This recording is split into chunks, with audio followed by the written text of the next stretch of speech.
Muy buenos días,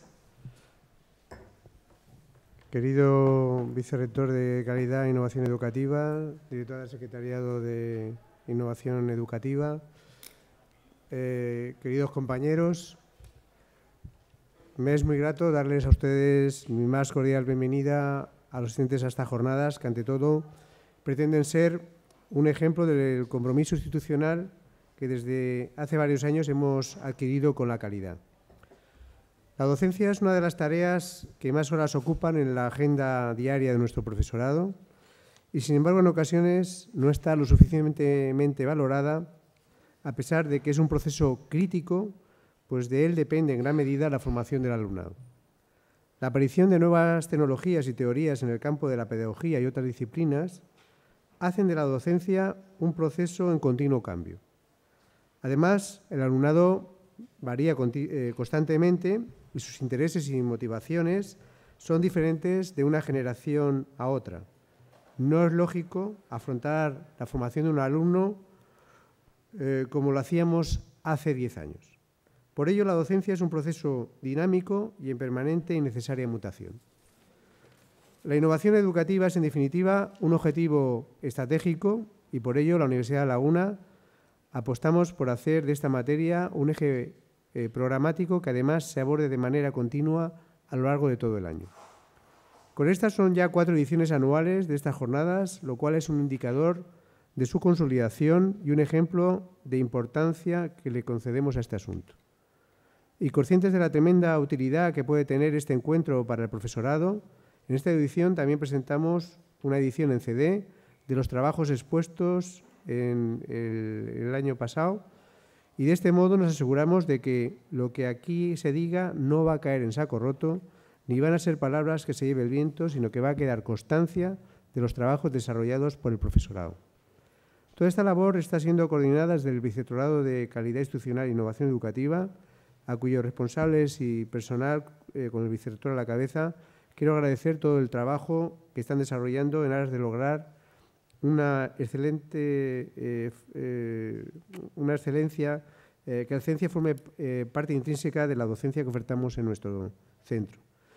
Quiero agradecerles a todos ustedes, en primer lugar, su asistencia, pero también la labor que han desarrollado para innovar y para introducir nuevas metodologías que nos ayuden a todos los demás a aprender de lo que ustedes han desarrollado. Muchas gracias a todos por ese trabajo que consideramos que es excelente. Muchas gracias al señor rector, que se marcha para el Consejo de Gobierno, al señor vicerrector de Innovación y Calidad Educativa y a todos ustedes por estar hoy aquí matriculados y por haber participado tan activamente tanto en la convocatoria de proyectos de innovación como hoy en la jornada. Las jornadas nacieron con la intención de ayudar a compartir la experiencia de lo que nos sucedía en las clases y, tal como ha dicho el rector, y bien lo ha dicho, darnos la oportunidad de reflexionar y debatir entre nosotros cuáles eran nuestras innovaciones. Poco a poco han ido creciendo y hemos llegado incluso a editar un libro de CD, que con lo que hemos intentado con ello ayudar a que ese trabajo que hemos realizado quede por escrito y tengamos ocasión de consultarlo y ser capaz de relacionarnos entre nosotros mismos en cualquier momento. Se ha cumplido el objetivo no únicamente de relacionarnos el profesorado de La Laguna, sino también de otras universidades, pues no todas, hoy por hoy, están realizando jornadas de innovación en las que se le permite a su profesorado no solamente dignificar el trabajo que están realizando en la docencia, sino también tener la oportunidad pues, de mejorar algunos aspectos que son bien valorados para las plazas de titulares de universidad o de catedráticos de universidad. Lo sabemos que son un apartado específico dentro de ANERCA. Hemos dividido y estructurado las jornadas en 3 días en distintas áreas. Metodologías de aprendizaje activo, el uso innovador de las TIC y otro apartado de tutoría, sistema, evaluación y adaptación de las titulaciones o los grados al espacio europeo de educación superior. El libro, que ya tendrán ustedes en su poder, porque lo hemos estado repartiendo al inicio de la jornada, junto con la acreditación, ha supuesto un gran esfuerzo para el vicerrectorado. Y aquí quiero dar las gracias tanto al personal de Administración y Servicios, como a Jacqueline, que no se encuentra ahora mismo aquí porque está en la mesa, y al Servicio de Biblioteca, que ha sido el encargado de editarlo, el esfuerzo que ha hecho. El de publicación. Servicio de publicación. Sí, Servicio de Publicaciones, perdón. Siempre digo la biblioteca.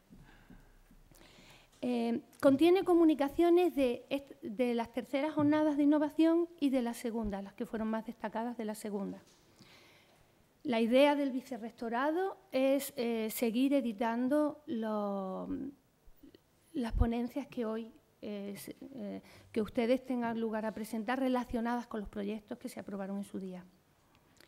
El libro está estructurado en contiene temas como el fracaso académico, las tutorías de carrera, enseñanza mediante metodologías no tradicionales, nuevas estructuras en el espacio europeo, uso de la resolución de problemas en nuestras asignaturas, no importa cuál, no importa de qué titulación.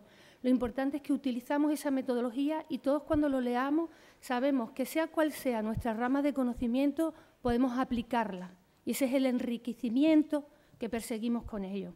La evaluación del alumnado, la voz del alumnado, los planes de estudio. En herramientas de trabajo o TIC tenemos trabajos tan interesantes como el portal e-guía, que es lo que está hoy en día. Gracias a algunos de estos proyectos que se realizaron se están implantando en la universidad y están enriqueciendo muchísimo nuestra universidad. Los instrumentos del alumno y el profesorado a la hora de impartir sus clases, los software, el soporte digital, las animaciones 3D, etc. Se han publicado un total de 21 ponencias y esperamos pues, que el libro les enriquezca y no sirva solamente a nivel curricular, sino para conocernos y sacar más partido a nuestros compañeros y a nuestros recursos, que es lo más importante que tenemos.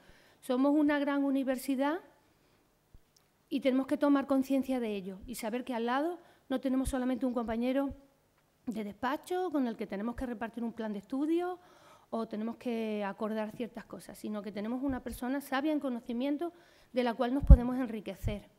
Y ya no voy a dar paso a Hipólito, ya le digo Hipólito, porque somos amigos. Muchas gracias por darme la oportunidad de expresar mi pensamiento a este respecto.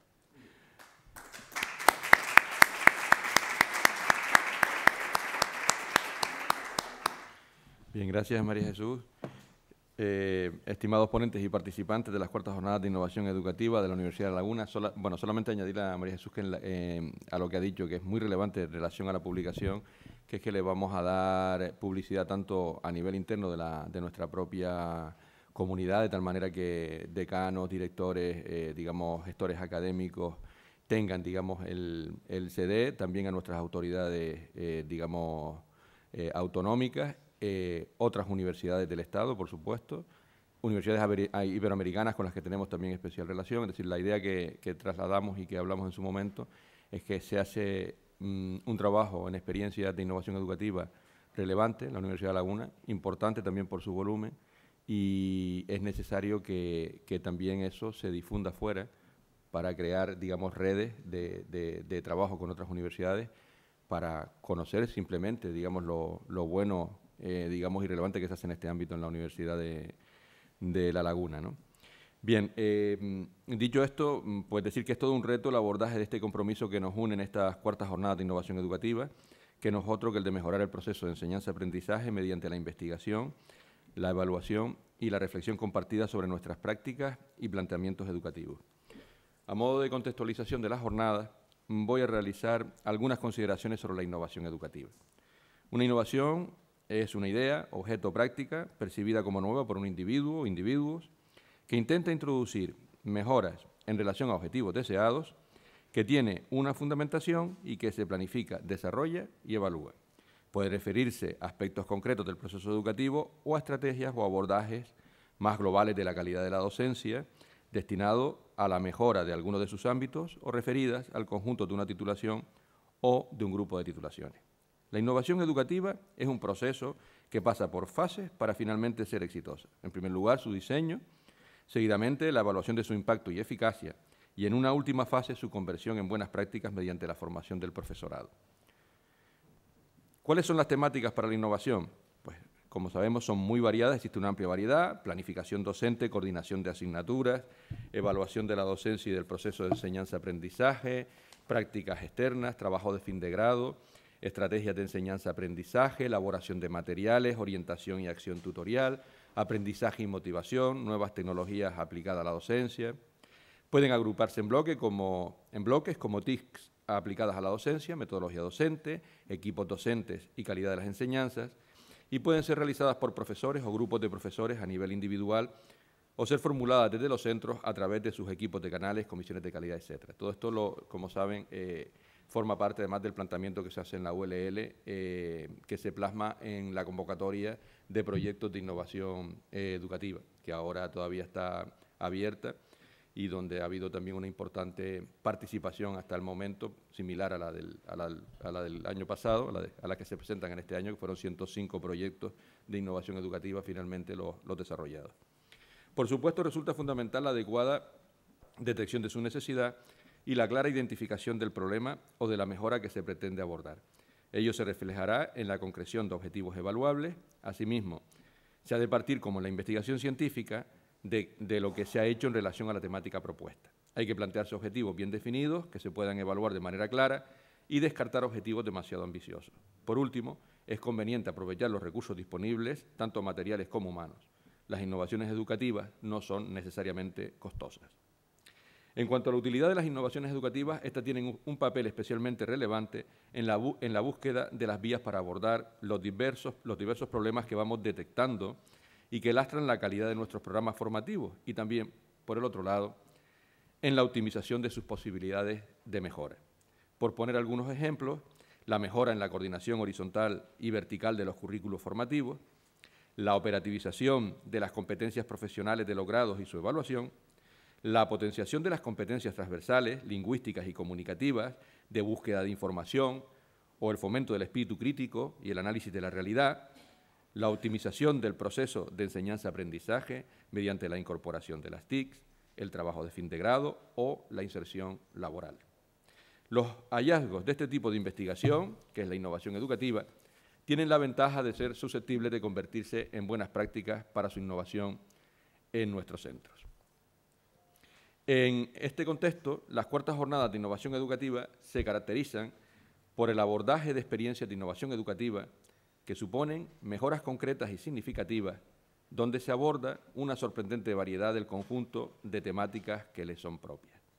Como en anteriores ediciones, constituyen una oportunidad única para promover la reflexión y el debate sobre la práctica educativa universitaria, así como para mostrar a la sociedad y a los miembros de la comunidad universitaria las innovaciones y experiencias docentes que se están realizando en la UL, para mostrar en suma su riqueza y su empuje.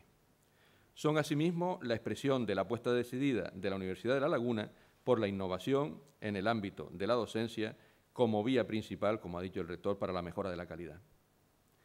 Reflejan cómo un volumen importante y entusiasta de nuestro profesorado y su alumnado se han involucrado en experiencias destinadas a mejorar deficiencias detectadas en el proceso de enseñanza-aprendizaje o a implementar la mejora de su potencial. Por ello, les felicito por su compromiso y buen hacer para el impulso de la innovación educativa, compromiso que también involucra a nuestro PAS. Aprovecho este momento de mi intervención para agradecer al profesor Wilfredo Vilpret que aceptara impartir la conferencia inaugural, lo que no es sino el reflejo de su compromiso siempre renovado con la Universidad de La Laguna, su universidad, de la que nuestro Premio Canarias se siente orgulloso, como nosotros nos sentimos orgullosos de él. Quiero reconocer al equipo de la sección de calidad, Isabel Zamora, Mercedes Balbuena, María de Vera y Jacqueline Odeyer, su excelente trabajo en la organización de las jornadas, como no a Félix Gómez, pilar en el que se apoya la actividad del Vicerrectorado de Calidad. También a Marcos Blanco y David Estendarte, becario el primero y el segundo que lo fue, que hoy las están apoyando para asegurar su éxito. Especialmente a María Jesús Cuellar, que ha hecho y hace una brillante labor, muy comprometida como directora de formación e innovación educativa. Gracias por su atención, iba a decir algo más, pero gracias por su atención. Y en nombre del rector, declaro inauguradas las cuartas jornadas de innovación educativa. Sean todos bienvenidos y termina el acto de inauguración. Muchas gracias. Bueno, decir que Wilfredo Vilpret es bien conocido de todos, sobran presentaciones. Sin embargo, es relevante hacer una digamos, semblanza de su currículum. Sobre todo, me parece relevante lo que son los antecedentes históricos. Wilfredo es una persona que ha visto, digamos, cómo nuestras islas, la ciencia, digamos, y la evolución de la cultura y de la ciencia en nuestras islas, donde ha habido momentos difíciles y realmente, digamos, ha estado siempre ahí impulsando en la vanguardia, y así sigue, ¿no? Wilfredo Vilpret nace en 1933 en Santa Cruz de Tenerife, en donde cursa sus estudios de primaria, secundaria y bachillerato.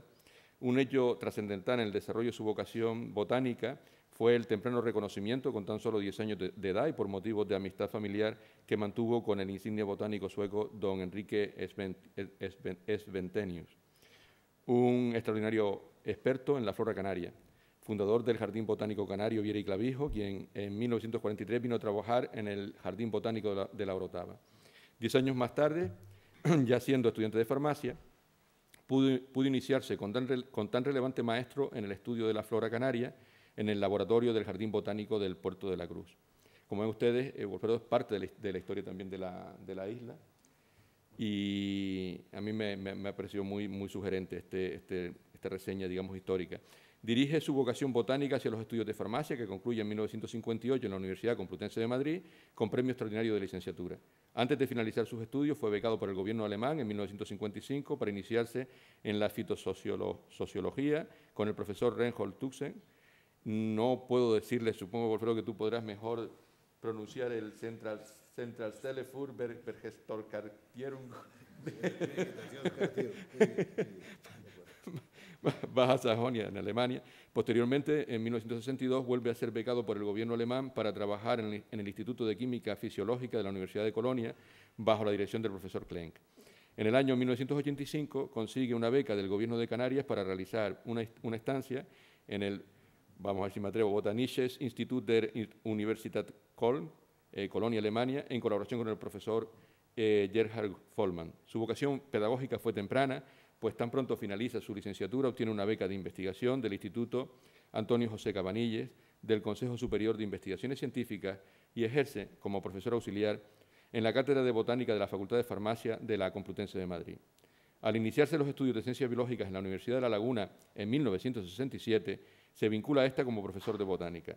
En 1969 obtiene el grado de doctor por la Universidad Complutense con la calificación de sobresaliente cum laude, con su tesis Ensayo fitofisiológico sobre las comunidades vegetales de la isla de Tenerife. En 1970 obtiene la plaza de profesor agrogado de Botánica y en 1975 la de catedrático de Botánica de la Universidad de La Laguna, que desempeñó hasta su jubilación en septiembre de 2003. Actualmente es profesor emérito de la Universidad de La Laguna. Su currículum docente es sobradamente conocido, está cargado de méritos y evidencia su compromiso y esfuerzo por la mejora de la docencia. Es muy reconocido su compromiso con la sostenibilidad, con el medio ambiente, donde ha obtenido en ese ámbito, aparte de su especialización investigadora, que va orientada ahí, una serie y un conjunto de premios y distinciones muy relevantes, y entre ellos hay que destacar que es Premio Canarias de Investigación e Innovación en 2011, doctor honoris causa en Ciencias Naturales por la Universidad de Hannover, Alemania, en 2003, primer Premio César Manrique de Medio Ambiente del Gobierno de Canarias por su labor permanente realizada en defensa de los recursos naturales canarios en 1998 y Medalla de Honor de la Facultad de Biología de la ULL en enero de 2013. Como decía, es una persona comprometida con el medio ambiente, es un experto en el medio ambiente, es la avanzadilla y la representación en la universidad de esa preocupación y ese compromiso. Y en las palabras que decía en la inauguración, vuelvo a reiterarme en ellas, es un orgullo, él se siente orgulloso de su universidad y nosotros nos sentimos orgullosos de él. Muchas gracias. Bien, después de estas palabras del vicerrector de Calidad Institucional e Innovación Educativa, el compañero Hipólito Marrero, también la presencia del rector, que me dijo que por razones obvias no puede estar presente aquí, hubiera sido la tercera vez que en este año me honra el rector con su presencia en una de las 8 o 9 conferencias que llevo dadas ya este año con diversos motivos. De todas maneras, pues me siento verdaderamente grato en estos momentos y de alguna forma pues les voy a plantear aquí unas pequeñas reflexiones y luego pasaré, digamos, a una especie de proyección de algunos proyectos que en su día para mí fueron innovaciones y que hoy en día son auténticas realidades desde el punto de vista de lo que significa la educación ambiental y, por supuesto, la transmisión de conocimientos directos, digamos, no en el aula, sino en la naturaleza. Bien, empiezo. El año pasado, en la última sesión de las terceras jornadas de innovación y sostenibilidad, tuve la imprudencia de intervenir para felicitar a los participantes y organizadores de esta iniciativa universitaria. Desde la mesa, el vicerrector de Calidad Institucional e Innovación, repito, el compañero Hipólito Marrero, como respuesta a mis palabras, me invitó sobre la marcha a participar en estas cuartas jornadas con la conferencia final. Debo reconocer que me cogió desprevenido, pero poco después reflexioné y decidí aceptar el reto. Hace una semana recibí vía correo electrónico la sugerencia de pronunciar la conferencia inaugural de esta jornada. Esta inesperada pero honrosa circunstancia me obligó a cambiar en parte el contenido argumental inicial que finalmente había surgido de mi mente después de considerar repetidamente diversos temas. Incluso a lo largo de estos meses transcurridos, rebuscando en mi mente, me he preguntado qué le puede decir a un auditorio universitario innovador un profesor de botánica jubilado al borde de cumplir sus 80 años de existencia sobre innovación y sostenibilidad que sea algo original, teniendo en cuenta que sobre estos temas existe una ingente cantidad de literatura colgada en la red.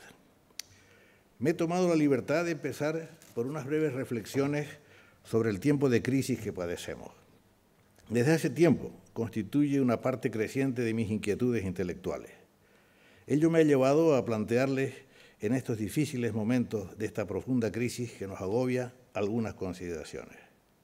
Creo que los universitarios, y en mi caso particular los científicos y científicas actuales, tenemos la obligación de proponer un desafío para contribuir al cuestionamiento del viejo enfoque de una ciencia desligada de los problemas éticos que nos lleve a plantear la superación de un modelo de crecimiento ilimitado cuya finalidad, desde mi punto de vista, nos ha de conducir a un desequilibrio ecológico y social cada vez más angustioso. Quizá una utopía sea la de intentar potenciar un alumbramiento de un nuevo paradigma ambiental que nos permita vivir en armonía con todo lo existente.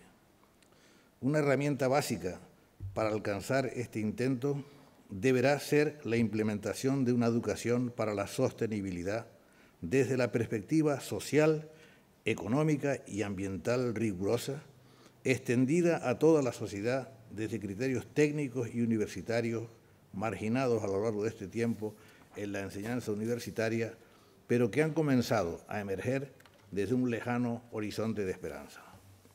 Me voy a centrar brevemente en dos cuestiones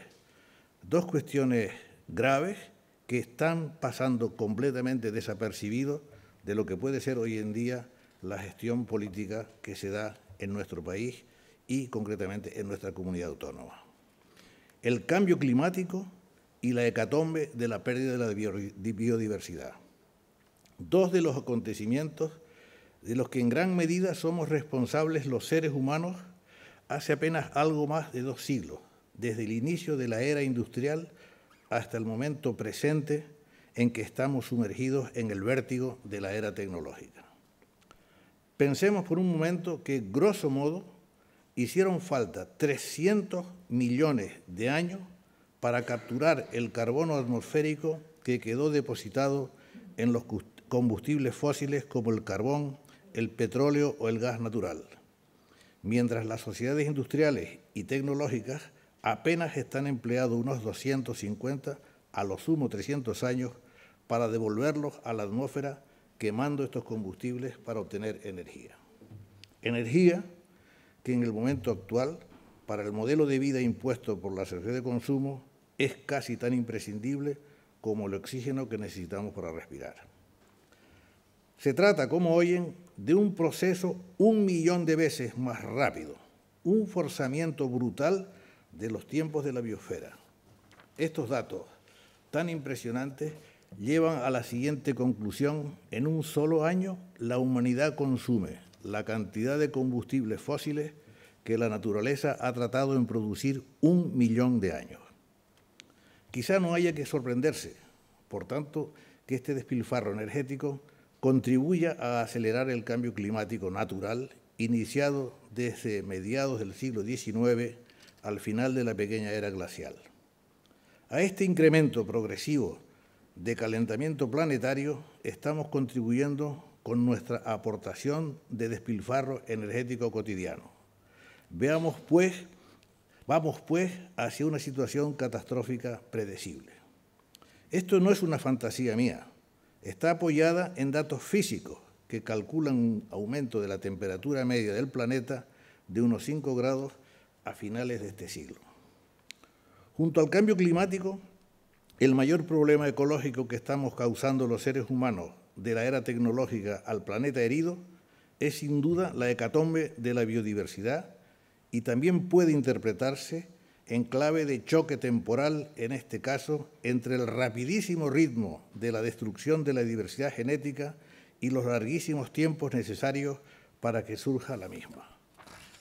A escala mundial, la pérdida de biodiversidad es dramática. Se trata de una crisis global de extinción de especies gigantesca. Diversas instituciones de renombre mundial, como la ONU, UNESCO o la UICN, la Unión Internacional de la Conservación de la Naturaleza, junto a las voces de alarma de miles de personalidades e instituciones relevantes integradas en el amplio panorama intelectual humano, no cesan de hacer oír sus voces de alarma al respecto. Edward Osborne Wilson, biólogo, entomólogo y creador de la palabra biodiversidad, publicaba el 22 de noviembre de 1981 un artículo en el New York Times, del que he entresacado el siguiente comentario. El único proceso que está teniendo lugar en la década de los 80 y que necesitará millones de años para ser corregido es la pérdida de la diversidad genética y de especies producida por la destrucción del hábitat natural. Con toda probabilidad, esta es la locura que nunca nos perdonarán nuestros descendientes. 6 años más tarde, en 1987, aparece por primera vez el concepto sostenibilidad en el informe Brundtland, documento coordinado por la entonces primera ministra de Noruega, Gro Harlem Brundtland, cuyo objetivo era dar a conocer en aquella década la situación del planeta. En este documento se redactó la siguiente definición: desarrollo sostenible es el que satisface las necesidades de la generación presente sin comprometer la capacidad de las generaciones futuras para que puedan satisfacer sus propias necesidades. Desde esas fechas han transcurrido más de 31 años respecto al primer llamamiento y 26 respecto al informe Brundtland, y lamentablemente la pérdida de biodiversidad continúa a ritmo creciente. Después de analizar esta situación de emergencia del planeta, la pregunta que se nos plantea es si es necesario cambiar esta tendencia o, lo que es lo mismo, este sistema de vida. Y aquí, después de la magnífica intervención que acaba de hacer nuestro vicerrector, me hago la primera pregunta. ¿Es innovar sinónimo de cambiar? Hasta cierto punto creo que sí. La innovación es a veces sinónimo de cambio, de renovación o de actualización, pudiéndose extender a la aplicación de ideas y procesos. Y creo que esto ha quedado magníficamente bien explicado hace unos momentos. El objeto de innovar y, por consiguiente, la innovación, conceptos tan usados en el lenguaje político actual sin que los que lo usen sepan lo que significa la palabra, es llegar antes que otros a soluciones nuevas. Se trata de un concepto competitivo que sería útil para los negocios o, en un cierto sentido más amplio, para ganar más dinero en cualquier actividad económica. Para patentar una innovación no es necesario que sea una novedad tecnológica. Este concepto de innovación, referido al ámbito económico, goza ya de un desarrollo teórico bastante consolidado. En este sentido, siempre he sostenido que para salir de esta crisis necesitaríamos de forma prioritaria invertir más y mejor en educación. Lamentablemente, la miopía política de nuestros gobernantes no lo entiende así. Y aplicado al proceso de enseñanza-aprendizaje, ¿qué es la innovación educativa? Pues sinceramente creo que tiene como fin, y eso creo que ha vuelto a estar explicado, me refiero a las palabras pronunciadas por el vicerrector, como fin la mejora del sistema educativo, no solo usando el potencial que nos ofrecen las nuevas tecnologías, sino implementando nuevos proyectos educativos con nuevas estrategias metodológicas docentes que faciliten el autoaprendizaje a lo largo de toda la vida en esta sociedad del conocimiento. Hoy, la sostenibilidad es una necesidad urgente y para llegar a ella hay que transitar también por el camino de la innovación en la educación ambiental. Algunas personas que me escuchan en este momento saben que desde hace decenas de años vengo pregonando esta necesidad. En las hemerotecas tienen ustedes testimonios de mis reivindicaciones. Creo sinceramente que este es el lugar y el momento para plantearles una especie de protoproyecto o simplemente unas ideas de cómo innovando se puede llegar a un modelo sostenible de convivencia.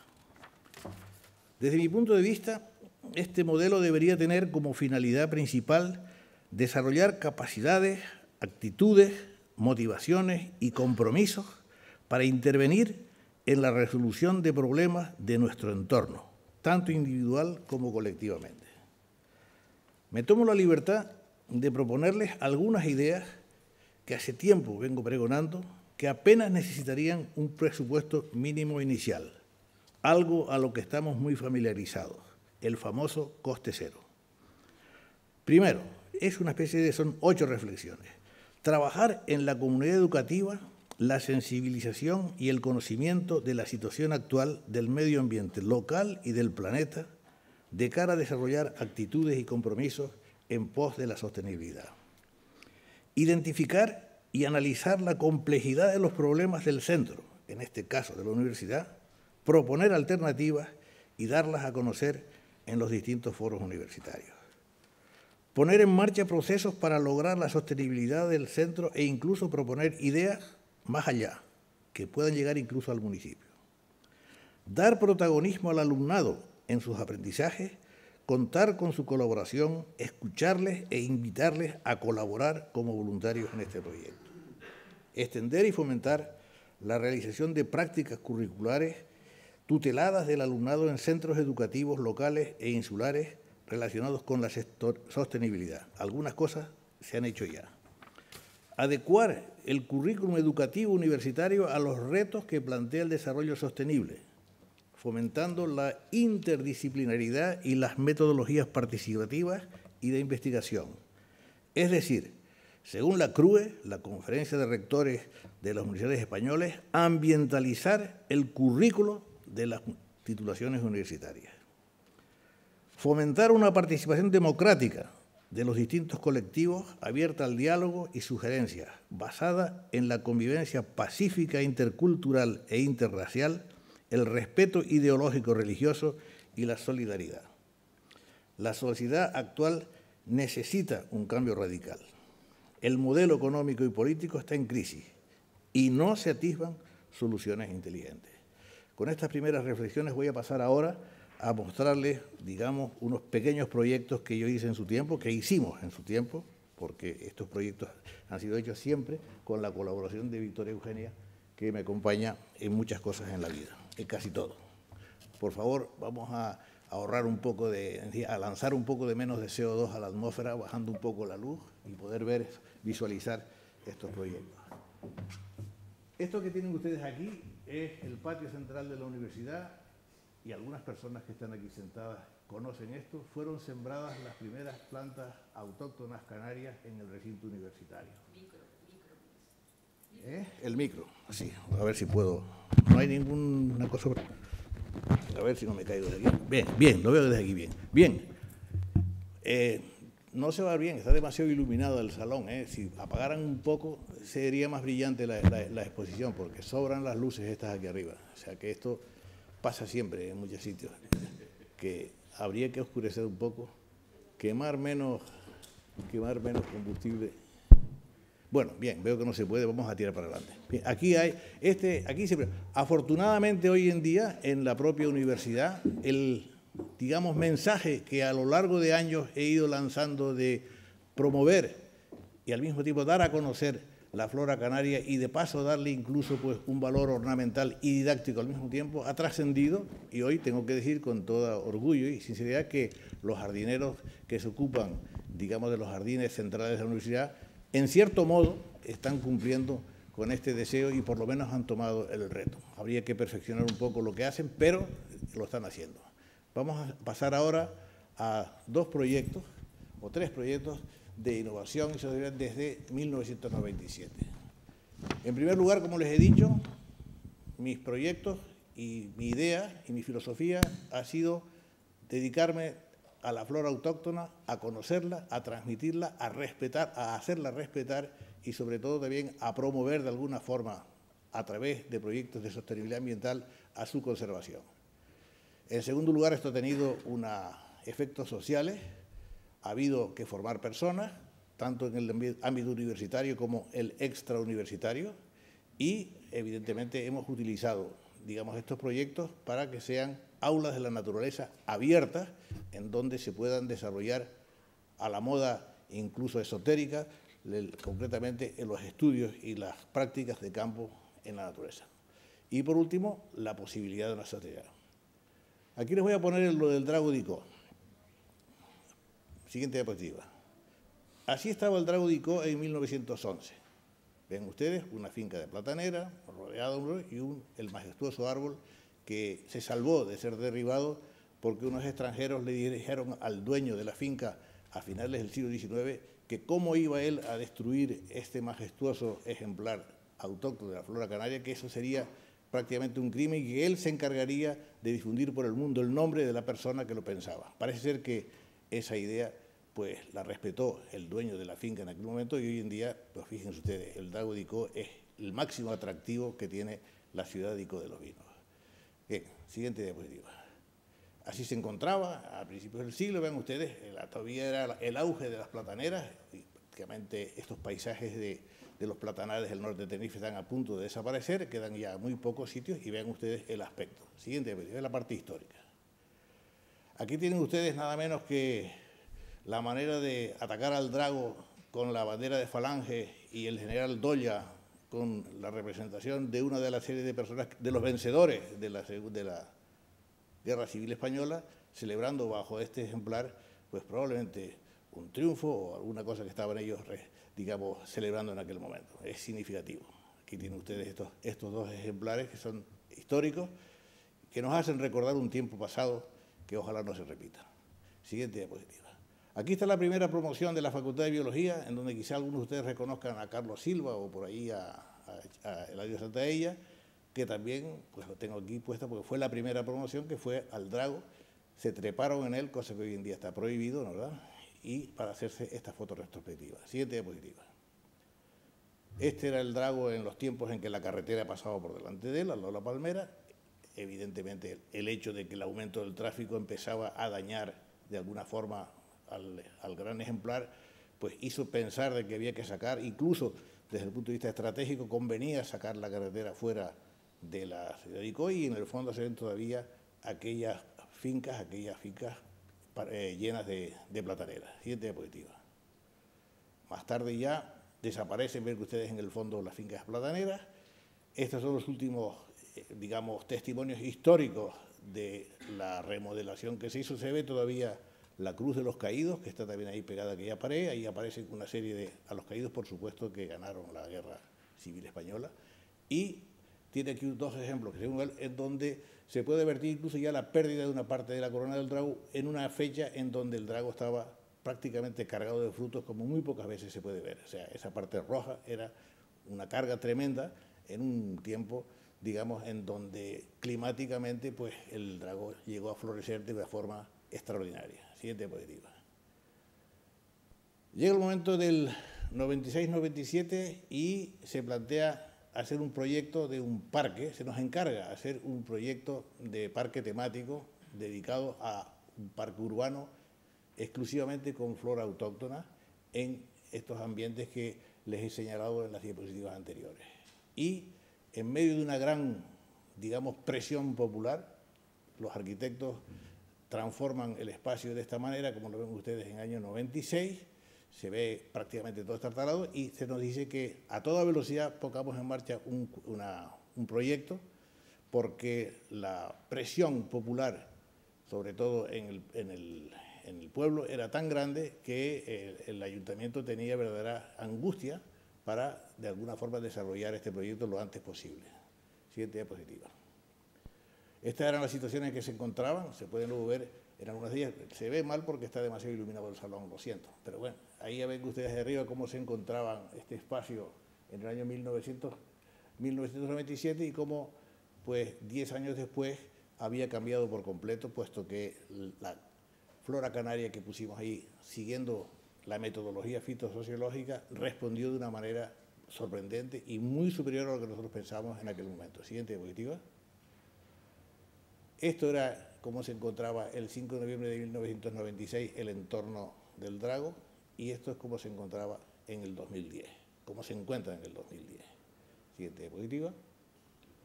Se ve mal. Esto era en noviembre del 96 y esto es cómo se encuentra en el abril de 2010 ese espacio. Siguiente diapositiva. Aquí se ve, estoy con el jardinero que en aquella época fue mi gran colaborador, desgraciadamente ya fallecido, era un nicodense, Esteves, en un lugar en donde habíamos pensado colocar lo que se llamaríamos nosotros una especie de pequeña guardería de drago, en donde hijos del drago centenario, que no milenario, podían mostrarse desde un punto de vista educativo en distintas fases de crecimiento. Así se encuentra esto hoy, en el 2010, en donde ven ustedes que el cambio sustancial es importante. Incluso se ven ya algunos de los ejemplares, algunos hijos del drago portentoso ya con una espléndida realidad. De 10, 12 años de edad tienen este aspecto más o menos. Siguiente diapositiva. Un muro que era, digamos, una de las cuestiones que se criticaba de una manera feroz porque se decían que se impedía la entrada en el drago, pues nos obligaron a cubrirlo y se llenó con esta famosa enredadera de Hedera canariensis que le da un aspecto mucho más verde a ese entorno. Siguiente diapositiva. Este era en el 2000 el aspecto que ya tenía el entorno del drago, y ahí hay una pequeña anfiteatro en donde normalmente llevamos a los alumnos para empezar a explicarles algunas de las cuestiones y para que empiecen a interpretar la idea de este proyecto y al mismo tiempo se conciencien de lo que están viendo y puedan ver y tocar, incluso hasta oler algunas de las plantas endémicas que forman parte de la corte del drago. Siguiente diapositiva.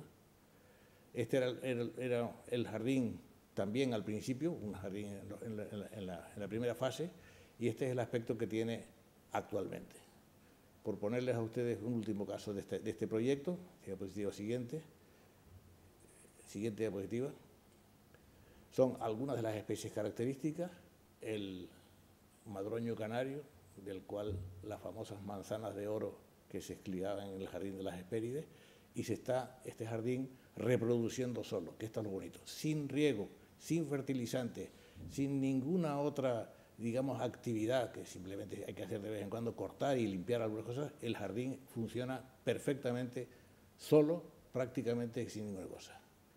Esta es la última excursión que yo hice con los alumnos, como ven ustedes, el 17 de mayo del 2013, en donde forma parte de esta promoción, que es de las primeras promociones del grado de biología. Antes vimos la primera promoción de los estudiantes de ciencias biológicas, esta es la primera promoción del grado de biología. Digamos, he tenido el honor de estar presente con estas dos modalidades de estudio de la Facultad de Biología, que ha sido prácticamente mi casa. La segunda casa que tengo ahora, pues esta son otras facultades. Siguiente diapositiva.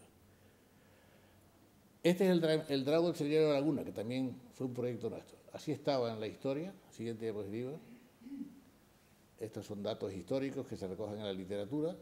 Esta fue en la época de Pedro González, en que cometió el error de abrirlo al público, y el vandalismo clásico que se produce normalmente en la gente llegó a transformarlo y deteriorarlo de la manera que van a ver a continuación. Es esto. Así quedó después del tremendo, brutal, digamos, asesinato, por decirlo, de este coloso, quedó aquí. Hubo que intentar repararlo, y para ello, pues, iniciamos en primer lugar una primera fase de reconocimiento. Estaba apuntalado, este es el arquitecto Saavedra, mirando los problemas que tenía el drago. Afortunadamente los fitopatólogos, Carmelo Prendes y demás, nos dieron un diagnóstico de lo que pasaba, de las enfermedades que estaba padeciendo el drago, y se pasó, digamos, a reestructurarlo y a intentar hacer un pequeño jardín a 2 pasos del rectorado con flora autóctona. En el 2009 ya había aquí un conato de Fayal Brezal, que lo tienen ustedes aquí perfectamente desarrollado sobre picón para evitar el césped. Tenía este aspecto más o menos. Siguiente diapositiva. En junio del 2003 ya había una peana que habíamos decidido para poderlo sostener, para que no se cayera, y que de una manera progresiva pues ha ido luego desarrollándose, como ven ustedes, a continuación en el 2005, y hoy en día estas especies, como ven ustedes en ese pequeño drago florecido, hijo de él, que cayó espontáneamente, que nosotros no lo plantamos, ya floreció, y por tanto la dinámica de la recuperación sigue funcionando de una manera automática, sin tener que poner ni agua, ni fertilizantes, ni ningún tipo, digamos, de plaguicidas, para que la cosa vaya como funciona normalmente en la naturaleza. Siguiente diapositiva. La siguiente fue un proyecto que nos pidieron en la fábrica de la Coca-Cola. El Consejo de Administración de la Coca-Cola quería que no se viera el edificio desde la carretera, no sé por qué causa, pero seguramente tenían miedo, y entonces pues les propusimos de regenerar ese espacio con flora autóctona que existió ahí antes de que se produjera esta tremenda transformación de este ambiente agrourbano que es el Ayuntamiento de Tacoronte. Así estaba el solar, se veía de la autopista, e irremediablemente empezamos a repoblarlo. Así está ahora, con Fayal Brezal, al cabo de 10, 15 años tiene este aspecto, y en este Fayal, pues este Brezal se puede pasear. Ahí está el gerente de la Coca-Cola, estoy yo paseando por en medio de un bosque que es una pantalla vegetal que cubre, por un lado, digamos, a la fábrica, y que por otro lado es una fábrica de oxígeno.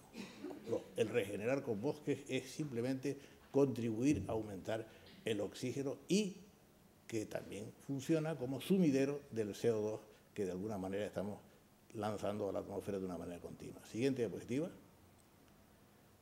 Bueno, pues estos son otros aspectos de los alrededores. Se hizo incluso un pequeño tropicarium en el interior. Eso ha fracasado, pero sin embargo los exteriores están perfectamente mimetizados con plantas autóctonas. Desgraciadamente se ve muy mal. Sigue, diapositiva. El 5 de noviembre de 2009 las especies empezaron a reproducirse. Esto es un inmenso madroño de aproximadamente 15 años de edad, cargado de frutos, un fruto que se podría mercantilizar, se podría innovar buscando aprovechar el fruto del madroño, que fue un alimento en la época prehistórica, desde el punto de vista botánico. Y aquí fue un momento en donde el gerente me propuso talar concretamente los madroños, eliminarlos, por lo siguiente, porque caían los frutos sobre los coches de la Coca-Cola y les manchaban los coches. Naturalmente monté, digamos, dije que no hiciera así el siguiente disparate, que no siguiera por ese camino y me hizo caso. Siguiente diapositiva. Siguiente diapositiva. Siga. Ahora, y esto es importante, porque esta fábrica, con todo lo que pueda suponer la Coca-Cola para muchas personas, lanzó, digamos, después de discusiones posteriores y de escuchar este proyecto, que todos los gases que ellos consumen concretamente en la elaboración, o que producen en la elaboración de sus productos, los han pasado a través de un sistema que hace que queden retenidos en esta instalación industrial y que, por tanto, lo que salga a la atmósfera esté absolutamente libre de emisiones tóxicas. Es una cosa que es un modelo de lo que significa el desarrollo sostenible cara al futuro y en donde muchísimas de estas empresas están interesadas, porque yo recuerdo que, estando en un congreso en León, me llamaron que viniera urgentemente porque había un grupo de japoneses y de gente de Cataluña que querían de alguna manera que les explicara la idea de lo que habíamos hecho en la fábrica, les había gustado y que no sé si quizá en Cataluña lo han desarrollado, sobre todo en el Prat del Llobregat, en donde yo pensaba montar una gran instalación, eso no lo sé ya. Creo que con esto hemos terminado la primera parte. Aquí está, digamos, lo que hicimos en su día de los jardines sostenibles. Y para terminar, porque creo que estoy perfectamente en tiempo, me viene media hora, les voy a leer una última reflexión. La siguiente. Después de esto que ustedes acaban de ver, no con la calidad que yo hubiera querido, pero bueno, ahí está, quiero decirles lo siguiente. Me queda la esperanza, afortunadamente, de que las nuevas generaciones traigan nuevas ideas. Hoy eso es posible. Desde hace 2 años he asistido e impartido conferencias inaugurales en las primeras y segundas jornadas de estudiantes de la Facultad de Biología y recientemente en las cuartas de las de Educación. Siempre acompañado por el excelente equipo entusiasta de ULL Media, hoy también aquí presente, equipo innovador en esta casa y ya con proyección internacional reconocida. Desde estas tribunas privilegiadas, en algunos casos a salón lleno, puedo contemplar el futuro del cambio y pienso, esto era inimaginable en mis lejanos tiempos de estudiante en los años 50 en la Universidad Complutense de Madrid. Un acontecimiento como el que estamos celebrando hoy. Hoy, afortunadamente, es una espléndida realidad.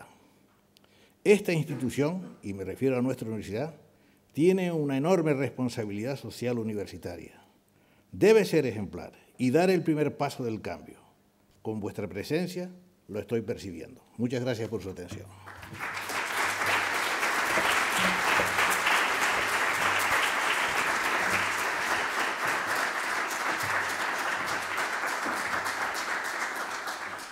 Bueno, pues tenemos ya el acto de clausura. Estimados participantes y ponentes, compañeros invitados de la ULPGC, miembros de la comunidad universitaria, amigos y amigas, como decía el señor rector en la inauguración de la jornada, no es lógico afrontar la formación del alumnado del presente con las mismas estrategias que hace 10 años, pues los intereses y motivaciones de las generaciones varían. La docencia, nos decía, debe ser un proceso dinámico, en permanente y necesaria mutación, y por ello se ha convertido en un eje programático de la Universidad de La Laguna que se aborda de manera continua. A lo largo de esta jornada hemos podido comprobar que el trabajo realizado por el profesorado de la ULL ha sido notable e incluso sobresaliente. Hemos tenido la oportunidad de asistir a un amplio y variado conjunto de ponencias que han abordado una temática diversa, toda ella relevante.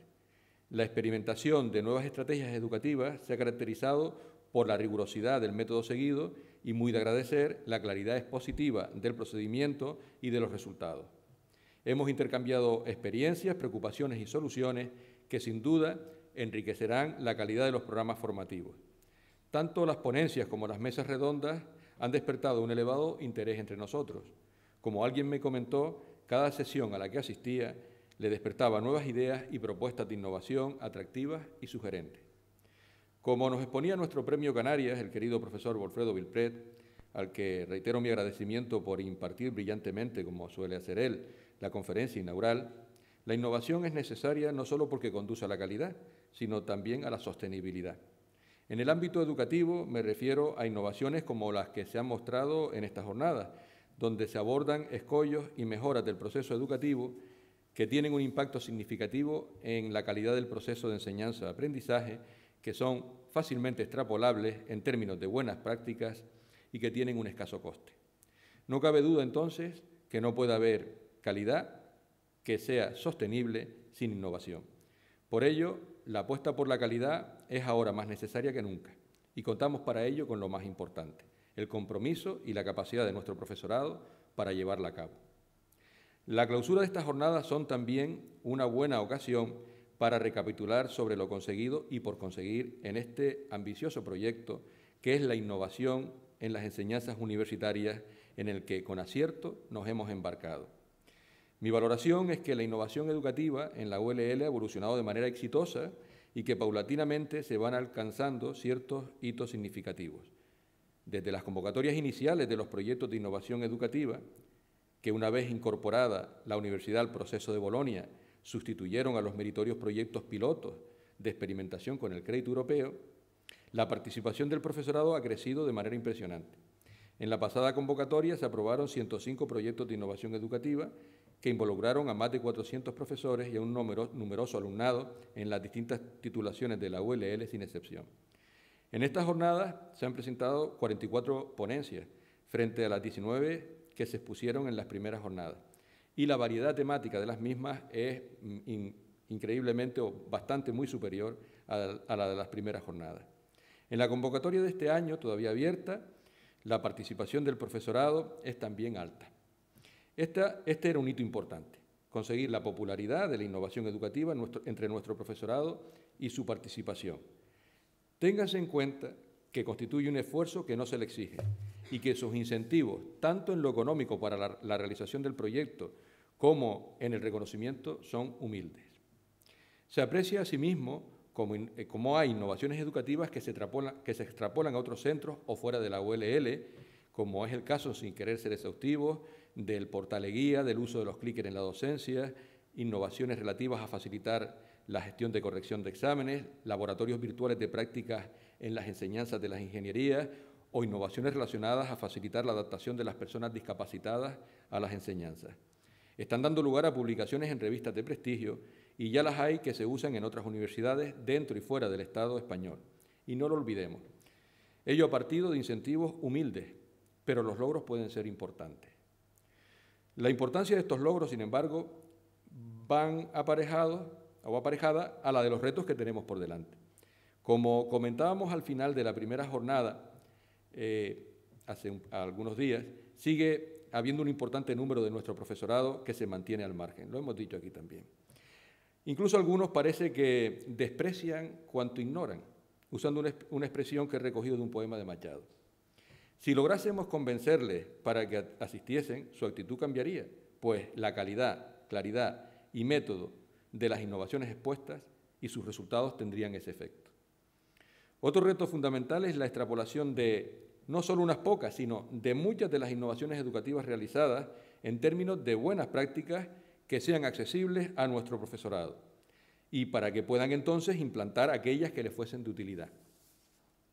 Es necesario entonces hacer un esfuerzo para incorporar a ese grupo de profesorado y para la extrapolación de las experiencias educativas y en este caso los centros tienen un gran papel y responsabilidad. Como decía, entonces, desde el Vicerrectorado agradeceríamos las sugerencias para ir avanzando en este sentido que ustedes nos quisieran hacer llegar. También es relevante que, dado el estadio en el que estamos, impulsemos aquellas innovaciones educativas que han demostrado un gran potencial, enfocándolas como proyectos de investigación donde la financiación que se reciba sea más ambiciosa. Como comentaba, el proceso de mejora de la innovación educativa en la ULL es paulatino, si me permiten la expresión canaria, al golpito. Sobre lo ya construido desde el Vicerrectorado y en relación a las jornadas, nos parece relevante la publicación periódica como serie de las experiencias de innovación educativa, así como la incorporación de una mesa invitada donde otras universidades nos expongan sus experiencias en innovación educativa. Aprovecho aquí para agradecerles a nuestros compañeros de la ULPGC, la universidad invitada en esta ocasión, el haberlas compartido con nosotros y lo estimulante que nos han resultado. Seguiremos pensando en cómo irnos aproximando a estos retos de los que hablaba, que tendremos que abordar con la participación de todos. Todo ello en el convencimiento de que la innovación educativa es útil, sostenible y esencial para la calidad. Por ello, el esfuerzo merece la pena. Quiero terminar agradeciéndoles a todos su participación y empeño en la jornada, e incluso desempeño. Reitero mi reconocimiento al equipo de la sección de calidad, Isabel Zamora, Mercedes Balbuena, María de Vera, Jacqueline Dyer, por su excelente trabajo para la organización de las jornadas, a Félix Gómez, a Marcos Blanco y David Estendarti, que les han estado apoyando para asegurar su éxito. Quiero hacer una mención especial a María Jesús Cuellar, responsable de esta jornada. Como ha dicho ella, se vuelve a sus tareas como PDI, terminando un periodo donde ha hecho una gestión brillante y comprometida como directora de Formación e Innovación. Todos se la reconocemos. Gracias, María Jesús, sin duda te echaremos de menos. Le solicito en este momento, y como colofón a mi intervención por la que quedan clausuradas las cuartas jornadas de innovación educativa de la Universidad de La Laguna, el aplauso que ella se merece. Muchas gracias.